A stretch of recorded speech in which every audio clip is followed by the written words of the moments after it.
Thank you all for joining us today for our first ever webinar on everything you need to know to apply for one of our J. Patrick Barnes grants for research and evidence-based practice projects. We are so honored that Kelly Faltas Brazil has volunteered as one of our esteemed grantees, as well as a member of our grant review panel, to share her expertise in our grant program and how to be most successful in your application. And joining us as well is Dr. Elizabeth Bridges, who is the chair and has been the chair of our grant review panel for many years. So we're just extremely grateful to Kelly and to Liz for all they bring to our grant program, and excited at the prospect of all of you who are with us, either live or in the recording that we're now making, to learn what will really help you be most successful. Our goal at the Daisy Foundation is to make as many of these grants as we can. So Kelly and Liz are here to help you be successful. All right, Kelly, I'm going to go on mute, and thank you so much for this wonderful presentation. Bonnie, would you like to do the introduction of the history before we proceed? Oh, of course, I'd be happy to. Just to give some brief background, the grant program was established in 2007. The Daisy Foundation itself began in 1999, right after our Patrick died. But we felt strongly that we wanted a way to support nurses in their spirit of discovery and in creating greater expertise in treatment of patients and families who are afflicted with cancer or an autoimmune disease. To date, just about 100 grants have been awarded, and over $390,000 have been given. And as I hope you will know, funding is up to $5,000 for each research project or each research study, and up to $2,500 for each evidence-based practice project. So I'll take it from there. Thank you, Bonnie. What I want to make everyone aware of is that we are going to have a good 15 to 20 minutes at the end of the call simply to take your questions. So if questions arise as you're listening in, please hold them till the end of the presentation, when we'll have ample time to answer questions about the content we present today or specific questions you may have about a potential proposal. We're also going to ask for you to complete a survey about your experience with the webinar so that we can continue to improve and optimize this mechanism as we move forward. And also, please note that because it's being recorded, it will be available to share with your colleagues, friends, neighbors, etc. when we're done today. So really our goal for today is to provide you with an overview of the grant mechanism. For those of you who are familiar with the Daisy Foundation or who may have applied for a grant before, this information won't necessarily be new, but what we do want to take an opportunity to do is really focus in on the specifics that we're looking for as a review panel when you're applying, and some of the common challenges that we see with applications to help to support the most effective applications from each of you. The other thing that we want to emphasize is that the Daisy Foundation grant really is intended for anyone. So regardless of your academic preparation, regardless of the context in which you practice, with few limitations, we really invite all nurses to apply for this to further their practice and the care that they provide to patients. The only caveats around this really are that you be a registered nurse practicing in a clinical practice setting. That's where the research should be focused. And I'll ask just again, if you're just joining us, if you can mute your phones while you're in the background so that we reduce feedback during the presentation. The other thing that we're looking for are applications that are really focused on patients and families who are dealing with autoimmune disease as well as cancer diagnoses. And again, the principal investigator in terms of academic preparation can, but is not required to have an advanced degree. So if you're a clinical nurse and you're thinking, I have a project idea I'd really like to implement and apply for this grant, we are talking to you. You are most welcome, and we encourage your participation.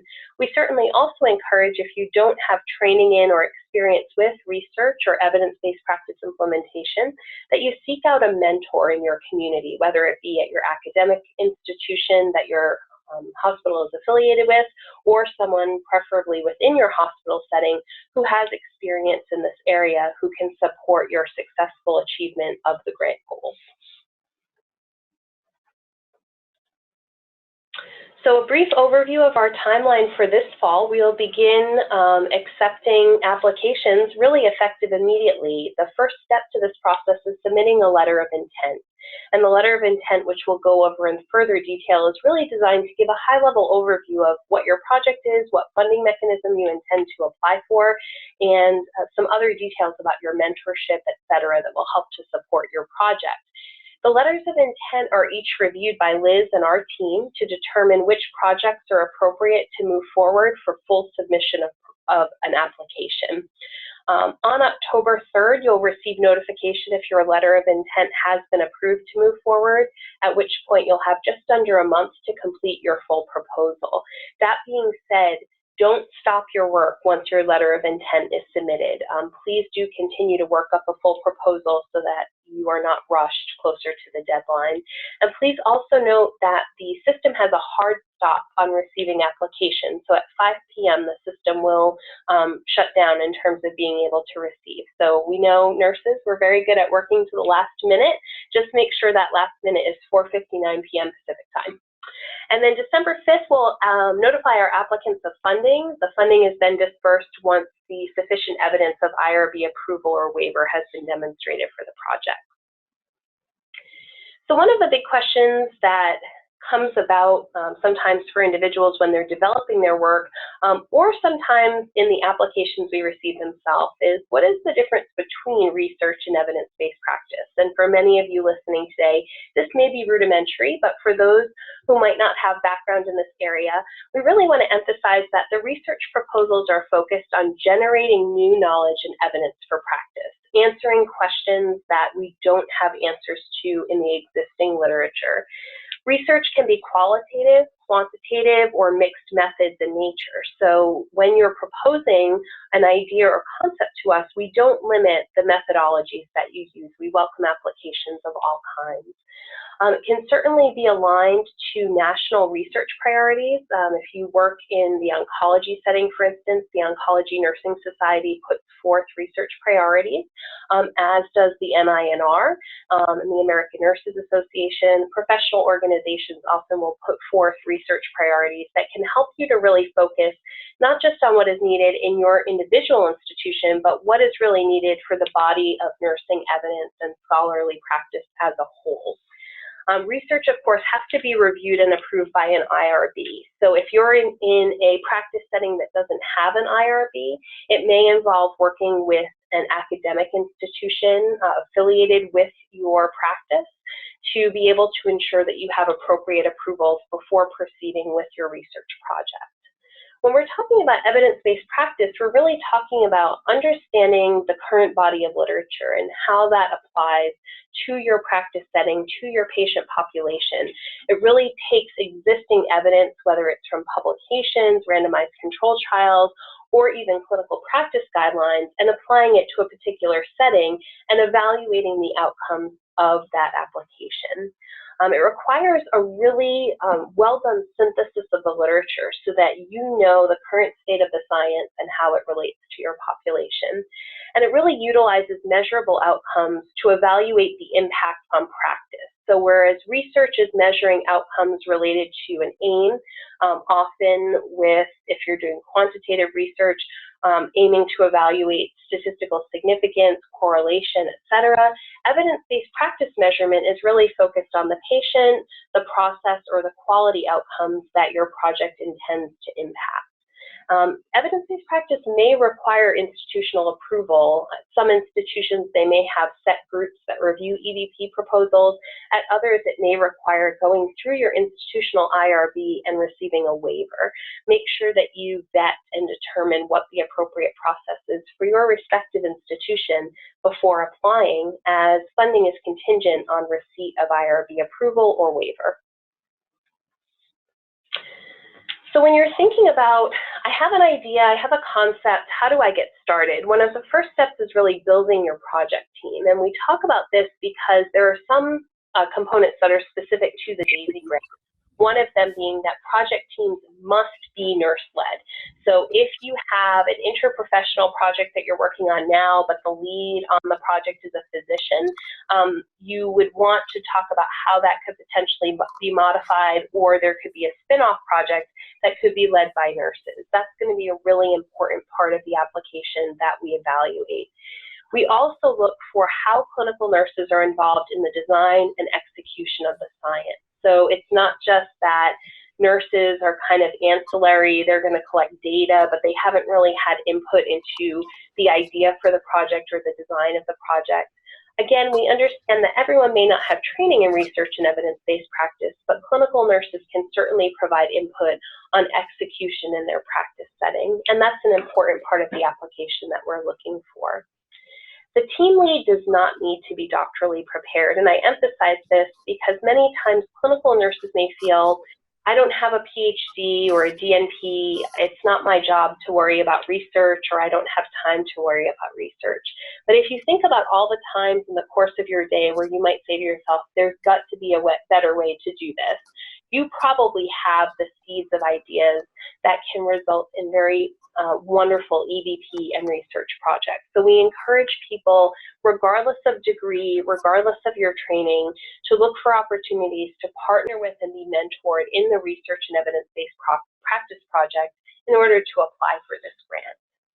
Build a team with diverse skills. One of the challenges for nurses is that we're often so gracious. So when we talk about publishing or presenting or designing a team, we say, well, all these people in my unit think it's a good idea, so they're all going to be part of the project. What you'll often find if you take a project through to completion is that enthusiasm at the outset is high, desire to be involved or get credit for being involved may be high, but when the pedal comes to the metal, often you'll see people drop off. So you really want to design a team that has the expertise that's needed to execute the science that you're going to propose.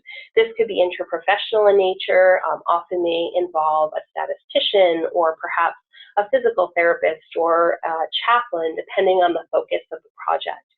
Build a team that can commit and not only has the knowledge and expertise, but can work collaboratively to get it done.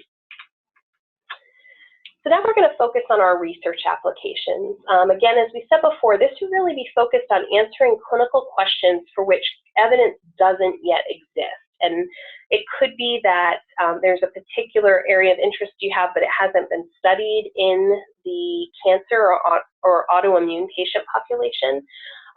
We really are looking for really innovative ways to explore questions related to clinical practice in this area.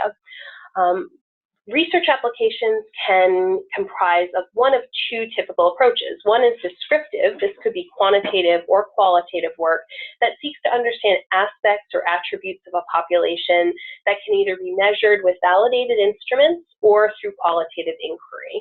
And then also we'll see interventional projects come forward. These are projects where we're looking to utilize a particular type of intervention and evaluate its impact on outcomes.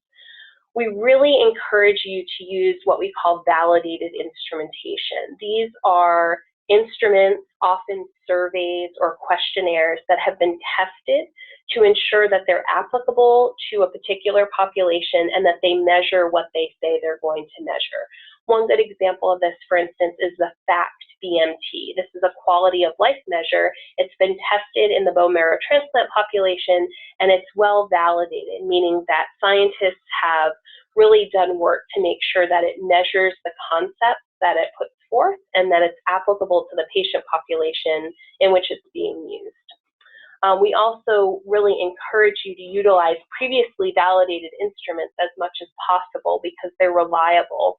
But there may be circumstances in which you desire to use a questionnaire that you've made up at your institution to capture a certain aspect of the project for which there isn't an existing validated measure. If you plan to use a non-validated tool, explain the rationale for why. That will help us to understand that you've done your homework and you're ready to move forward. So one of the things that is often helpful is to actually look at a successful project, and that's what we're going to do now. These exemplars that I'm sharing with you are actually present on the DAISY website, And so you are able to view these at any time and by linking into the Daisy Foundation website. So here what we're looking at was the research proposal that was put forth, and really what they wanted to know was what was the most effective way to measure temperature in patients who are undergoing bone marrow transplantation. This is very important because sensitivity to early onset of fever that could be related to neutropenia, sepsis, or possibly to some type of reaction, transfusion reaction or otherwise, is really critical to providing timely and safe care to this population. Unfortunately, at the time that this particular project was proposed, there weren't studies that demonstrated superiority or even evaluation of which type of temperature measurement tool was most effective. So you can see that the specific aims for this population are really well defined here to determine bias and precision of temporal artery and axillary temperature measurements compared to oral temperature measurements in oncology patients undergoing transplant. They then outline their background as to why this research was necessary. So whether you're doing EVP or research, it's really important to know the literature. Demonstrate to us that you've done a review, you understand the state of the science, you understand in the context of research especially where the gaps are that need to be filled. They then outlined very precise methods of how they would be measuring, and they were using a repeated measures design. They were going to be measuring temperatures over time in patients using different types of temperature measurements in order to determine which was most accurate. And you can see that they also include their statistical analysis plan. Here they'll be using a Bland-Altman analysis.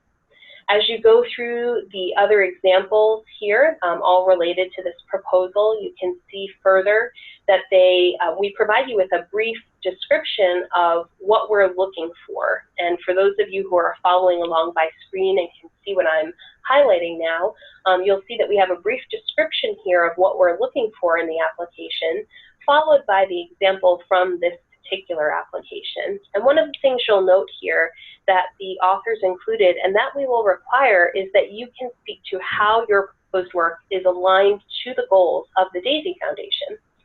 In addition, here you can see we give you 750 words for background and significance because we really want you to be able to articulate where the gaps in the literature lie and how you plan for this study to fill this gap. And you can see that the author here really beautifully summed up the challenge by saying, here are some limitations of studies that already have been conducted and how they propose to fill the gaps that existed from the pre-existing literature. In terms of methods, you want to make sure that your aims, your methods, and your measures are all aligned. It needs to tell a cohesive story of how you are going to conduct your research in order to evaluate the aims that you're proposing. Here you can see that they're using repeated measures, that the patients serve as their own control, which makes a lot of sense. So if we're measuring oral temperature, axillary temperature, etc., using the patient as their own control makes a lot of sense here. They talk about how the patient will be enrolled to the study, how many patients that they plan to enroll.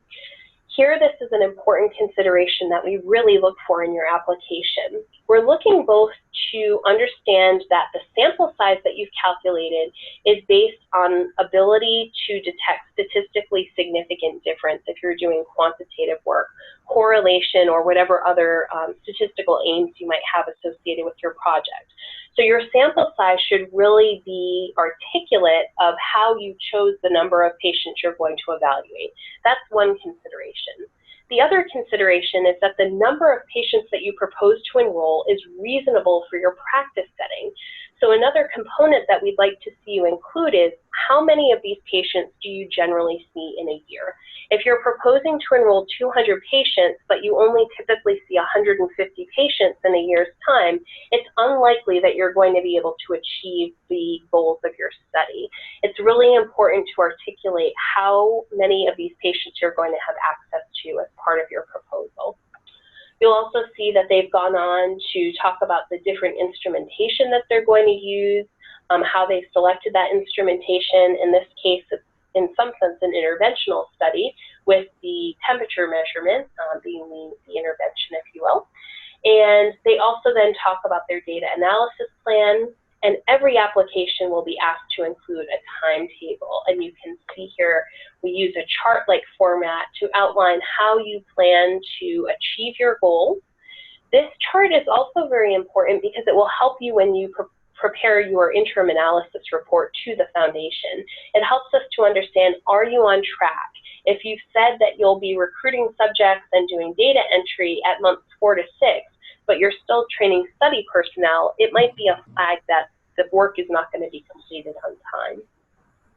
Another really important component is the budget, and we're going to talk more about the specifics of budget, but you can see if you're looking at the webpage that the authors here have provided a really concise budget in a table. It outlines what materials they need to complete the study, how much each is anticipated to cost, and then an overall cost associated with the study. And the budget is really important because it will help you to reconcile, once your study is complete, your anticipated and actual cost, so that you can refund back to the foundation any amount that hasn't been spent, as well as to provide an accounting of how the money was spent that you used.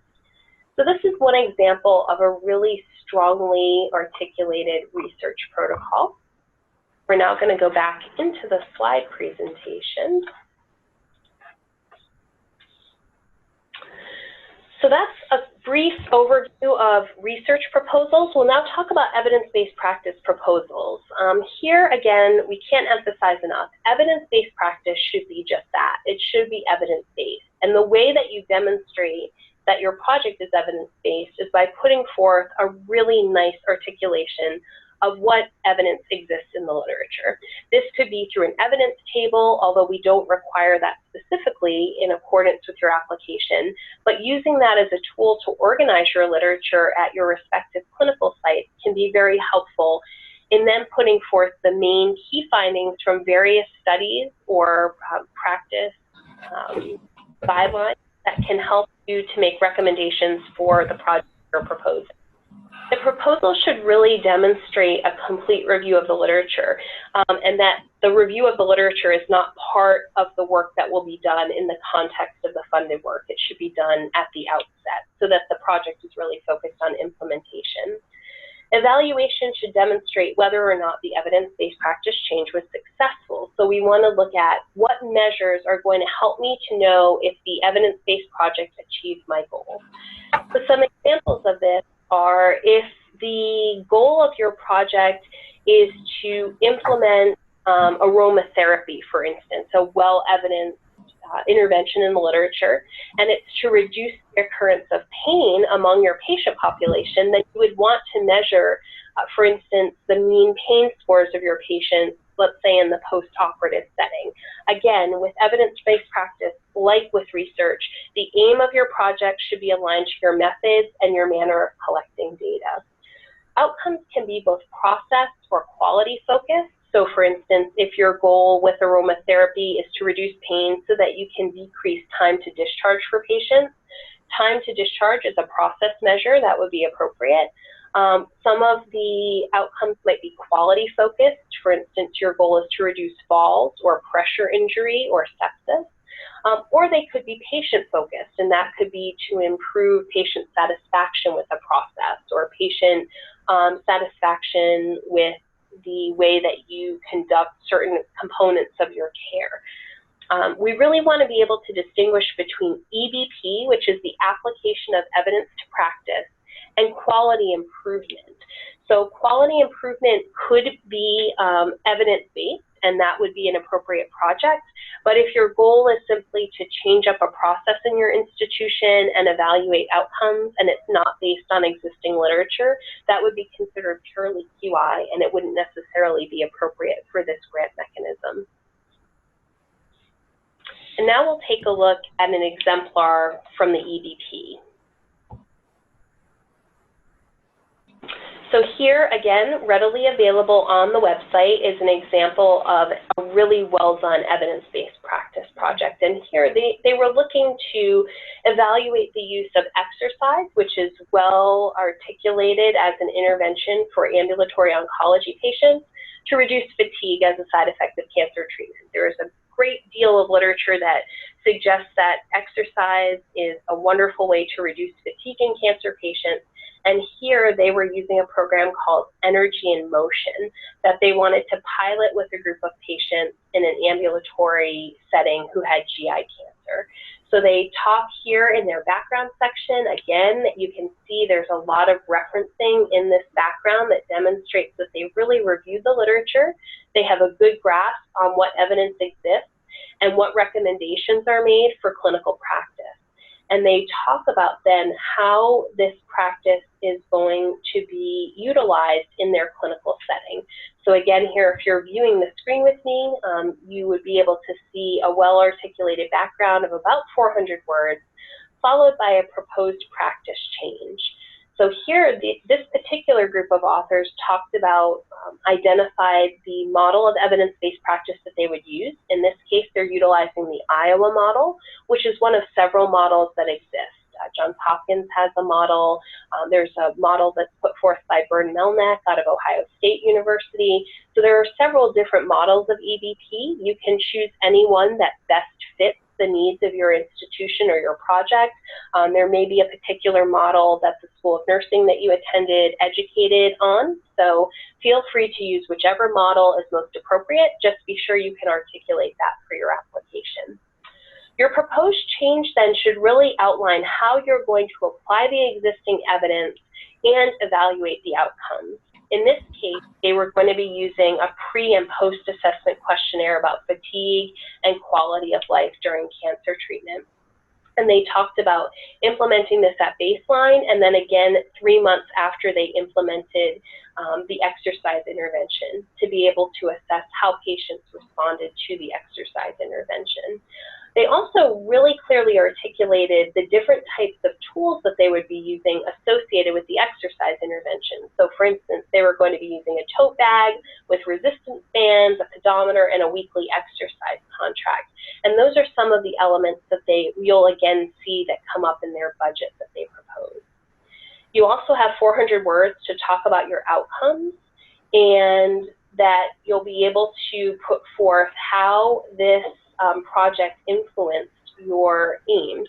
So this is very important here to be able to, again, pull the thread through from your aims, through your proposed project work, and to the outcomes.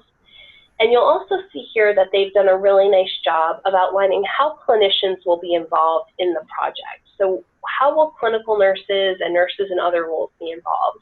In this case, they involved what they refer to as a staff nurse opinion leader, or what one might refer to as an informal leader. They also had an APN, and then they had nursing champions who would help to implement the program. And they had a nurse scientist who is mentoring them. There's a second example also here on reducing fall risk among patients. For the purpose of our time, I'm not going to review both of these today, but I will refer you to the end of the second example that demonstrates, again here for the evidence-based practice, the timeline and the budget that was proposed.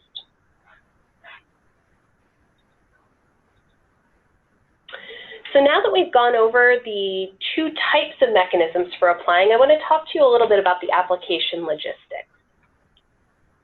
So let's start with, what is a letter of intent? What does that mean?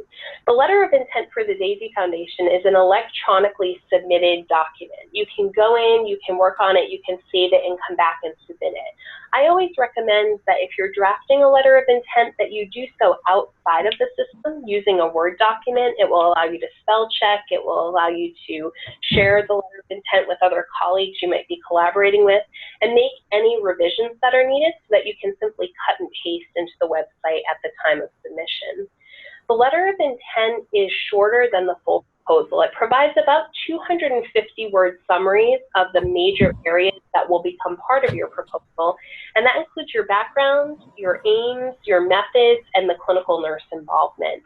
This is a really important time, even though the word count is short, to really give us a high-impact overview of what your project is going to consist of and how nurses are going to be involved in the process. The letter of intent signifies to us that you're interested in putting forth a full proposal. It also allows you to identify your team members and a mentor if you've identified one, and highlight clinical nurse involvement. Don't wait till the last minute to get started on your letter of intent. Review of the literature can take several months to really organize, so we encourage you to start that now so that you're ready to put forth a really strong LOI and move forward to full proposal. The application materials then for the full application consists of any of the following, and some of these are applicable only to the research, so you'll see that they have an asterisk next to them. We're going to be looking for a summary of the science. What do we already know about the current context of your project, and what information suggests the need for further work, whether it's research or application of the evidence to practice. A well-articulated budget, which we're going to talk about in a subsequent slide, and a project timeline that really holds you to the period of 1 year from start to completion of the project. And a year goes by really fast, so be very mindful again about the number of patients you're going to be engaging, and that you can stick to the projected timeline. We also provide a letter of agreement that we ask to have signed by a representative from your institution, for instance, a chief nursing officer, who can attest to the ability and the commitment of the institution to allow your team to complete this work. This is really important because nurses' time is one of the major rate-limiting steps of any research or evidence-based practice project completion. So we ask that your institution make the commitment to support your needs, whether it's in terms of time or additional resources, to get the work done. If you're conducting research, you will need to provide consent forms for patients unless the study involves waiver of consent. That may be obtained after the grant approval has been given, but will need to be provided to the DAISY Foundation before the funding would be distributed. We'll also ask for the primary applicant CV as well as the mentor CV or resume. What we're looking for here is evidence of experience either in the content area or in research or evidence-based practice methods. Remember, the primary applicant can be a novice researcher or a novice evidence-based practice participant, but in that case, they should have a mentor with experience in these areas. We'll also ask for a reference list, which we'll look to. Are your references up to date? Is your review of the literature up to date? And is it evident that you have a good grasp on the current state of the science? An IRB approval letter, if required by your institution, most definitely for research, possibly as a waiver for EDP, would be asked for again before the funds are dispersed, though it may not be available at the time you submit the application, and that's okay. We'll also ask you to include as appendices, as attachments, any instrumentation that you plan to use, whether it's questionnaires or other description of instruments, interview guides, etc. So building your budget, this is a really important question. We get a lot of questions about what can I spend this money on? And for anyone who's had a lot of experience with research, you know that $5,000 and $2,500 is great as seed money, but it also is not going to support a tremendous amount of salary support, et cetera, for your team. So really, the DAISY Foundation is focused on sponsoring the resources that you need to get the job done, which are so important. So here we'll give you some examples of appropriate things to fund for. Often the grant really funds for supplies. If you look at the sample exemplars that we took a look at today, you'll see that most of the budgets include the supplies that are needed to get the job done, and that's a great application of this funding. The exception to this is that we do not buy computers or tablets, iPads, etc. So those are things that would need to be provided for by your institution. We can buy out nurses' time to conduct the project, although we don't provide salary support for research nurses or for a non-clinical nurse PI. So again, we're not able to supplement salary, but what we could do is apply this funding so that you can purchase out a certain amount of clinical nurse time for participation. Also appropriate to use this funding for is data entry, statistical analysis, and or a certain amount of funding for a mentor if they're outside of your institution, as well as potential incentives for participants, specifically gift cards, consistent with IRB requirements. Items that we will not fund include institutional overhead. So if you're like our institution, every research grant has a certain percent of funding that's allocated toward the overall institutional resources that are needed to conduct the science. The Daisy Foundation grant does not support institutional overhead. We've already talked about computers or tablets, and it doesn't support salary for any purpose other than clinical nurse participation. It also is not going to purchase software. For instance, if your institution uses SPSS and has an institutional license for this data analysis software, we will not purchase a single user access for it, nor are we going to supply funding to purchase software that really is at the level of the institution. So if your institution is looking at this as an opportunity to buy that qualitative analysis in vivo software they've always wanted, it's really not the right spot for that in this particular proposal.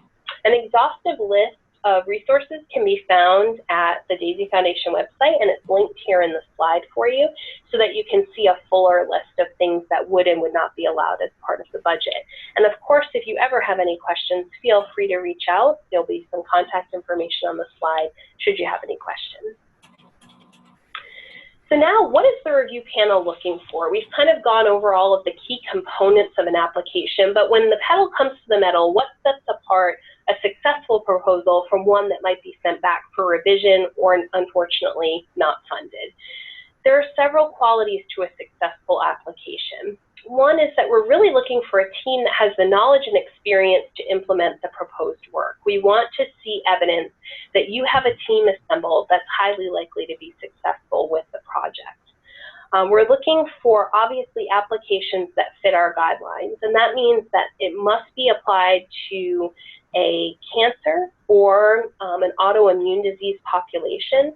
What we will not fund are studies that are done generically across a larger population and happen to include hematology or autoimmune patients. We're really focused on studies that are specifically and exclusively designed around autoimmune and cancer populations. We're also looking for a demonstrated understanding of an application of the literature to the proposed work. We need to see that you understand the literature and that you've used it to inform either the need for your research or the work that you'll be doing as evidence-based practice. Also so important, and this can be a major hang-up for some of our applicants, providing a realistic timeline and sufficient patient volume to recruit. And I mentioned this earlier to you, whether it's EVP or research, we want to see evidence that you have enough patients to have access to, that you can successfully complete the work in the timeline proposed. A well-written application is always best, and a thoughtful presentation that demonstrates the relationships between the aims, the methods, and the measures is so important. Tell us the story and make sure that it's coherent and that each piece is linked to the other. We also want you to demonstrate that clinical nurses are integral to the process, that they're not an afterthought, that they're not going to be used as labor just to collect data on the protocol, but that they're actually involved in the ideas that really support the proposal. For research grants, we really want to look at the applicant's CV and highlight any funded and unfunded studies or EVP projects. So we'll really want to see, does the either individual or their mentor have experience with funded or unfunded work? And the same for the EVP grant applicants. So outcomes and expectations. You might think, okay, I'm ready to do this, I'm ready to go forward. Here's some of what you can expect from us if your funding is awarded. Projects should be completed within 1 year of starting the work. This is true of both the EVP and the research proposals. We're also going to ask for interim and final reports in which you'll provide updates, and we provide a template for that on the DAISY website so that we know how you're doing and how you're progressing with your project.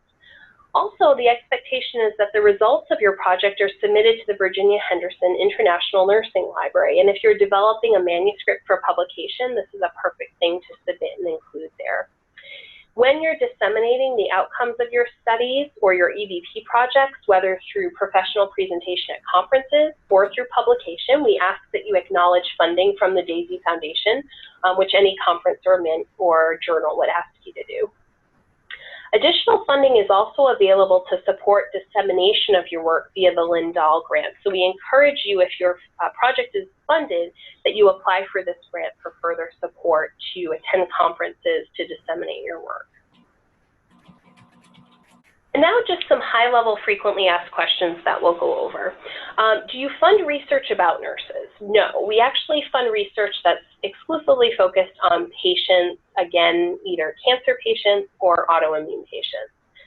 We've talked about how we can use the funding for salary support, which is exclusively to support clinical nurses' time. Can you supplement the DAISY Foundation funding with other funding to complete the work? Absolutely. Just make sure you articulate to us what specifically the DAISY Foundation funding is going to be used for and that it's impactful on the overall work that you're proposing. What happens if you don't spend all the money in your budget? If that happens, we simply ask that you provide, as part of your final report, an accounting of the expenses and that you return any money that's unspent. And another question that comes up is, can you include funding for travel to present your work? Not on the research or EVP grant, but yes, on the Lindahl grant. Other questions that come up relate to eligibility. Do you have to have a doctoral degree to apply? No, but we certainly encourage you, if you don't have experience in either research or EVP, to have a mentor who does. And that will answer question 2 as well. Do you need to work in a hospital to apply? No, we encourage applications from the community settings, from ambulatory care, from private practice. The only caveat is that you must be practicing in a clinical setting. We really encourage individuals who are practicing outside of hospitals or academic medical centers to apply. Other questions that come up have to do with the process. So what happens if I can't complete my project within a year? And we ask that you really consider the timeline that you put forth for your project. We want to ensure that your evaluation outcomes and the number of individuals you plan to evaluate is reasonable.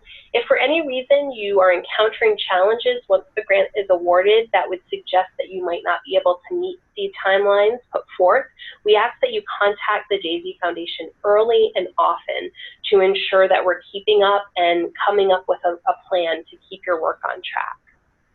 You don't need IRB approval when you submit your application. However, you will need to demonstrate it, especially for research and possibly also for EVP, depending on your institutional practice, before your funding is dispersed.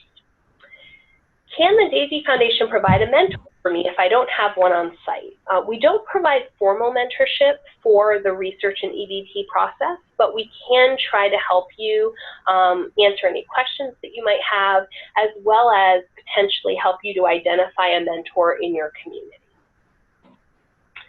So hopefully after this presentation, you're feeling really encouraged about applying. Now what? So we ask that you check out the DAISY Foundation website. The link is here. It will show you all the information you need to know about the application process, the forms, etc.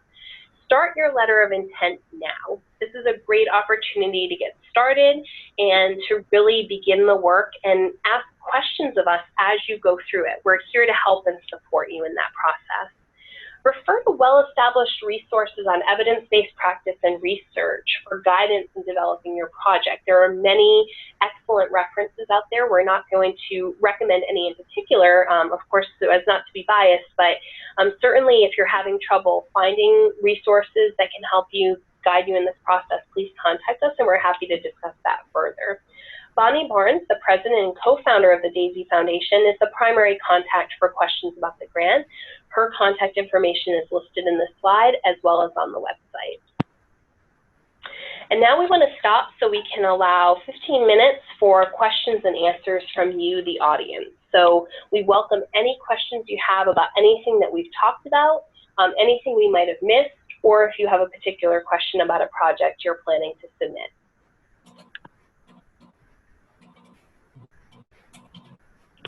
Can you hear me? Yes.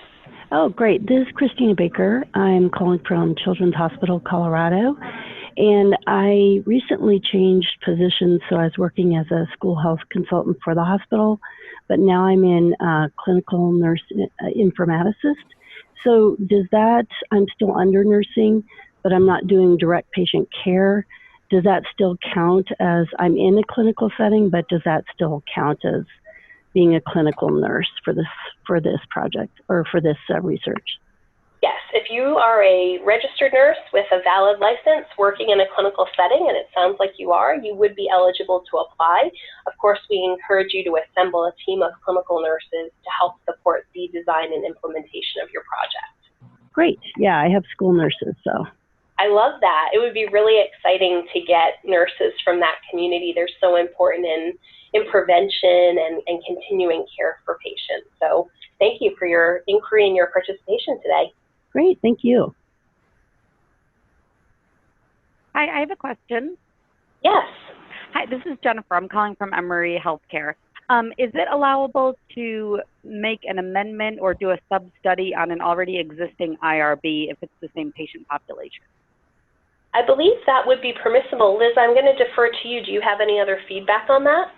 Yeah, I think that would be fine. I mean, if you had a small study that you wanted to do, it would just require then the documentation from the IRB of the approval of the amendment. So it might be just a little small study you wanted to do. The caveat again is that we really want the people who are leading that initiative to be the clinical nurses. Okay, great. Thank you. Hi, can you hear me? Yes, we can. Okay, I'm Siddiqa. I'm a professor at California State University, Fullerton, but I also work as a research nurse with one of the local hospitals. And if I will apply for this grant, then it'll be one of my nurses, because I'm not a clinical nurse, one of my nurses will be the PI, and I will be just the support person. My question is, I heard that you said that you are particularly interested in proposals about patients with cancer and patients with autoimmune diseases.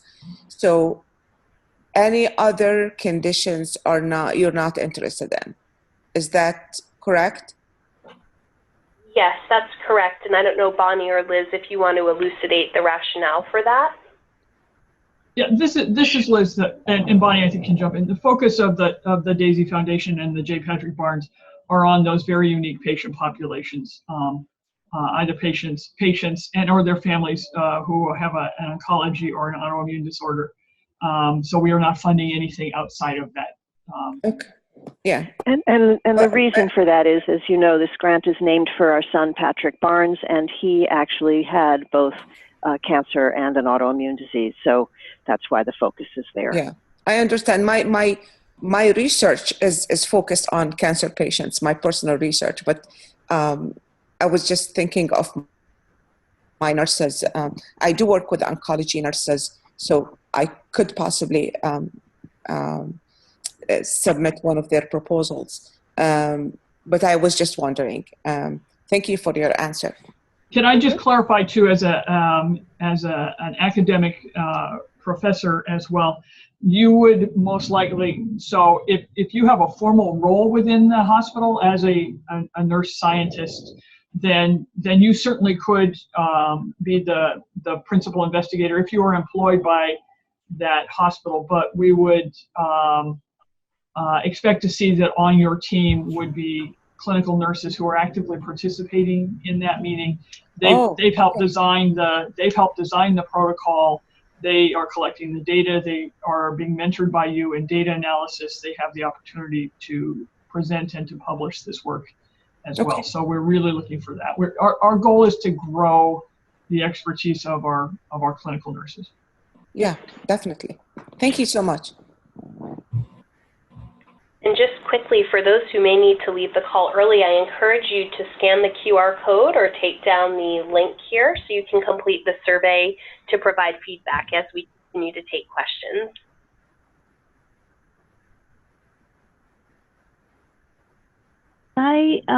Just as Christina Baker again, asked real quickly, my research project involves kids with type 1 diabetes, but also kids kids with other chronic medical conditions. So is that something that would qualify?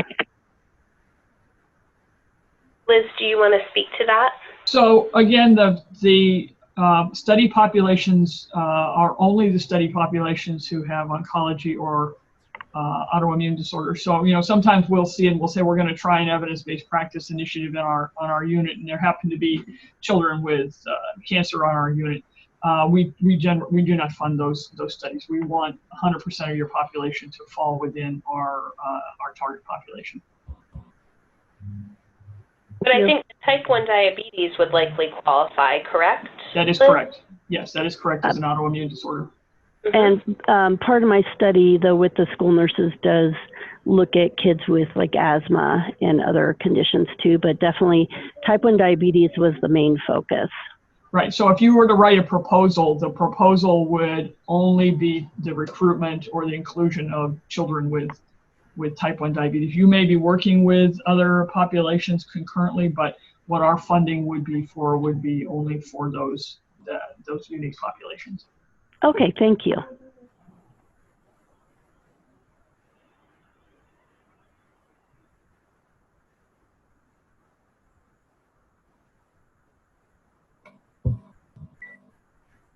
This is Amy Marabella, and I'm a clinical research nurse at Honor Health, work on oncology clinical trials. So my title is a research nurse, but I am a clinical nurse because I provide care in the clinic to these patients. So would our team of clinical research nurses qualify? Yes, they would qualify. The only thing that we can't do is essentially our budget wouldn't allow to pay for a research nurse specifically for the purpose of conduct of the study. But it could purchase out clinical nurse time to participate. So I don't know if that is clear enough a distinction. If you have follow-up, we certainly can answer that as well. Okay, no, that's helpful. Thank you.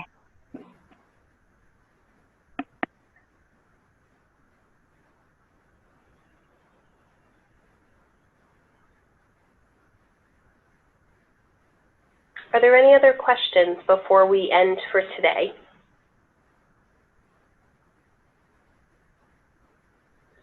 I'd like to also go back and just acknowledge Bonnie and Erin at the Daisy Foundation for their work in coordinating this first webinar, and Liz, obviously, for your extraordinary leadership on the grant review panel. To all of you participating, I hope that you feel encouraged to apply. If you have other questions that come up beyond the context of this call, please don't hesitate to contact us. We really seek your applications as part of really expanding the care and the service that nurses can provide to patients in many different settings. And we thank all of you for your time in participating today. I don't know if Liz or Bonnie want to have any closing remarks. Kelly, this is Bonnie. I want to say a profound thank you for all of the thought and attention you've brought to the process and your very thorough explanation of the program. I learn every time I talk to you and to Liz, and I'm so grateful for your time and involvement with what we do every day here at the Daisy Foundation. Well, thank you.